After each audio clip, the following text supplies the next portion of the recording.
Halo teman-teman Pesona Edules, tahukah kamu panas dapat berpindah loh? Kok bisa? Yuk kita simak sama-sama penjelasan dari Kak Yaya. Terakhir, kita membahas tentang anomali air yang ternyata ada banyak contoh penerapannya, seperti botol air yang bisa pecah di freezer. Ada nih, satu lagi contoh di video ini, yaitu bagaimana anomali air bisa menyelamatkan ikan di musim dingin. Buat kamu yang masih bingung anomali air itu apa, cus langsung tonton video sebelumnya berjudul Anomali Air ya. Sebelum membahas anomali air di danau dan bagaimana fenomena ini dapat menyelamatkan kehidupan perairan di daerah yang sangat dingin, baiknya kita kenalan lebih dalam dulu sama massa jenis. Massa jenis suatu zat bisa digunakan untuk membandingkan berat zat dengan volume yang sama. Zat yang memiliki massa jenis lebih besar diketahui lebih berat daripada zat yang bermassa jenis lebih kecil. Dari rumusnya, massa jenis suatu zat merupakan perbandingan antara massa zat dan volumenya. Ketika suatu zat mengalami pemuaian, volumenya membesar. Ada kenaikan volume tapi massanya tidak berubah, yang mengakibatkan massa jenisnya jadi semakin kecil.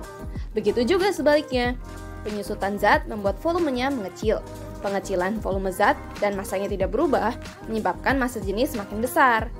Semakin besar massa jenisnya, semakin berat bobotnya. Dari video sebelumnya, kita tahu dua hal terkait dengan anomali pemuaian air. Pertama, bahwa pemuaian mulai terjadi dari suhu 4 sampai 0 derajat Celcius. Kedua, air memiliki kerapatan maksimal pada suhu 4 derajat Celcius. Hal tersebut terjadi karena secara mikroskopis, dari suhu 4 sampai 0 derajat Celcius, semakin besar ruang yang tersita oleh molekulnya. Karena ruang antar molekul dalam wujud es selalu lebih besar daripada ruang dalam wujud air, volume secara keseluruhan es lebih besar daripada volume keseluruhan air dengan massa yang sama. Akibatnya, massa jenis es selalu lebih kecil daripada massa jenis air. Massa jenis es yang selalu lebih kecil daripada air membuat es selalu mengapung di permukaan air. Nah, fenomena ini ternyata juga terjadi pada air danau saat udara terus mendingin sehingga mencapai suhu zona anomali pemuaian air.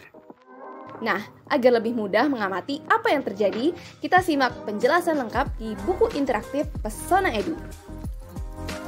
Perhatikan urutan lapisan air danau dari permukaan sampai dasar.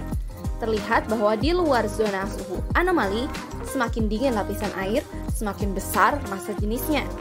Semakin besar massa jenisnya, semakin berat bobotnya, sehingga membuat lapisan terdingin berada di paling bawah, sementara lapisan terhangat berada di paling atas karena paling ringan.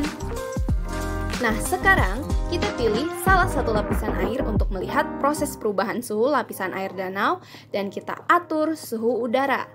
Saat suhu udara lebih rendah daripada suhu permukaan danau turun karena kalornya diserap oleh udara. Saat suhu permukaan lebih kecil daripada suhu lapisan di bawahnya, lapisan permukaan danau tenggelam dan lapisan yang sebelumnya di bawahnya naik akibat perbedaan massa jenis. Proses ini berlanjut untuk lapisan-lapisan lainnya sampai suhu air mencapai suhu zona anomali.